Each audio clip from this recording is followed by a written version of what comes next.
Hello and thanks for stopping by. This is California Games for the NES made by Epix and released by Milton Bradley in 1989.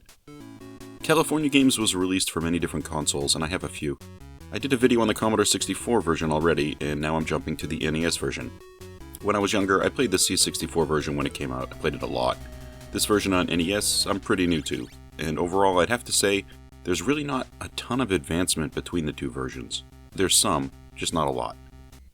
Basically, this has the same selection of games. Halfpipe, surfing, footbag, BMX, roller skating, and flying disc, or frisbee. We have a bunch of mini-games here, and overall it's really sort of a mixed bag of improvements. In some cases, the games have improved, and in others, they feel pretty much the same. There are two big things that stand out when compared to the 64 version. The colors are deeper. It's just how the systems handle colors different, I think. And the music is different here as well. I mean, neither of these are a big deal overall, and honestly on these points I do kind of prefer the Commodore version, but it's probably because I only tried that one first. This game loads quicker, I suppose, so there is that. This game is really just a collection of various mini-games, like I said, and basically you play these games, whichever games you want, or all together, and you try to get as high a score as possible. I can't say that any of them are particularly amazing, but this was pretty popular when it came out, and it sold really well. The halfpipe game is interesting enough, but there's really only 3 moves to perform in this one. Based on modern skateboarding games, it's just going to probably leave most people frustrated. You can't just mash buttons and hope for the best. You need to pay attention to what you see on screen, and you have to time your moves accordingly. You'll need to gather speed first, so press A to drop into the ramp, and you need to press down on the gamepad as you travel down the ramp. As you start traveling up the ramp on the other side, you need to press up.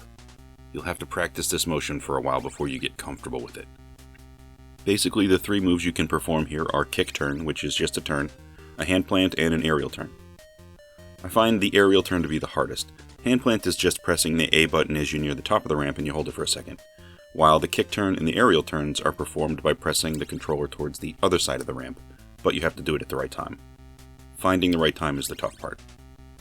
If you play practice mode, it's probably the best place to start. You can try this game over and over again, and as you wipe out, which you're going to do a lot, the game will actually tell you what you did wrong at the bottom of the screen. It's very useful. I think the game would be really different if it didn't have a practice mode and they didn't tell you exactly what you were doing wrong. Honestly, this one is shockingly similar to the Commodore version. It doesn't even use the B button, which I find really strange. I would have thought that going to NES would have offered additional moves, especially with the second button. Surfing is still fun on the NES, but I think I prefer the Commodore version a little more. It just feels a little more laid back for some reason. In general, surfing's fairly simple. You just use the A button, and you use it to start your run. If you press it, you can also cut a turn quicker. When you do that, it slows you down just a bit, but it's useful from time to time. In this game, all you really do is you press left on the gamepad to carve left, and you press right to carve right. I like this game because you can just cruise around. If you really wanted to just launch over the top of the wave, you can do that. If you wanted to cut close to the curl of the wave, you could do that too. You can also just cruise along the wave comfortable, drifting up and down to keep ahead of the crest. If you're getting frustrated with some of the other games, I suggest coming to this one and goofing around for a while, because it is kind of relaxing. Also, if you crash, every now and again a seagull or a shark will show up on screen. They're not obstacles to the game, they're just these little clever details. I don't know, it's kind of neat to see a shark head every now and again.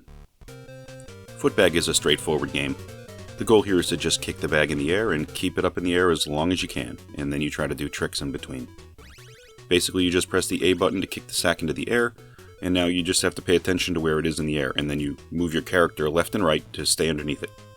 As the ball drifts back down, you can press the A button again to kick and keep it in the air. You can press up on the gamepad to jump up a little. If the bag is in the air and it's in the right spot, you can headbutt the bag and keep it in the air. If you press down on the gamepad, you'll turn around backwards. Now if you're backwards and you press the button, you can try to kick the sack up from behind. Basically, these are all your options here, and your job is to just sort of mix them up as best you can to try to get different points. It really seems like a waste in this one to not use the B button at all. BMX biking isn't the easiest one to play, but it does play better than the Commodore version for sure. In that other version, you had to keep pressing forward to gain speed. Here, they actually use more than one button. Thank you. You press the A button as fast as you can to gain speed, then you press the B button to jump. You can press back on the gamepad to pull a wheelie, and when you jump, you can press back or forward if you want to try to perform a flip. Now you just try to race through the track and perform as many tricks as you can. If you're me, that's not many tricks at all. Roller skating uses 2 buttons as well, which is great. In the C64 version, you had to kind of swirl the joystick to gain speed, and it was kind of awkward. Here, you just press the A button to speed up.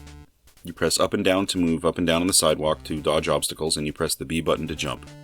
If you press back and jump at the same time, you should perform a spin move. Like the BMX game, your job here is just to get through the course as fast as you can, and dodge as many obstacles along the way, performing these tricks for points. This particular game also has a really fun wipeout image. When you trip, you fall flat on your face, and it's oddly satisfying. Flying Disc is the last game, and it's just like the Commodore game. You play 2 people, and the goal is to throw the disc from person 1 to person 2. You start on the left of the screen, and you throw the disc. And then as soon as you throw the disc, it'll actually switch to the person catching the disc on the right. You have a meter that you use to throw. All you have to do is push left on the joypad to start the meter. Watch the moving line. It'll move to the left, and when it hits the green zone, you press right. The line will now start to move to the right side. When the line now hits the green zone on the right, press left and you will throw the disc. At that point, your control switches from the character you were just at to the one on the right. There's a little window at the top of the screen where you can actually see a little blip that indicates who you are in the distance. You can move left to right, and you can move that character to try to time the catch as you see the arc of the frisbee move. You can press up to jump up and try to catch the disc, or you can press the button to try to dive and catch the disc. Strange enough, I caught the disc here, and this was not something I could do very easily on the Commodore version. Overall, I think with this game, I was surprised how not all the games took advantage of the additional button. That seems like a really big missed opportunity, and I wish they would have done something more with it. It's a decent enough game, I guess, but I think I kind of prefer the Commodore version, at least for some of these mini-games. Well, that's all I have for California Games today for the NES. Thanks for watching, and I'll catch you on another video.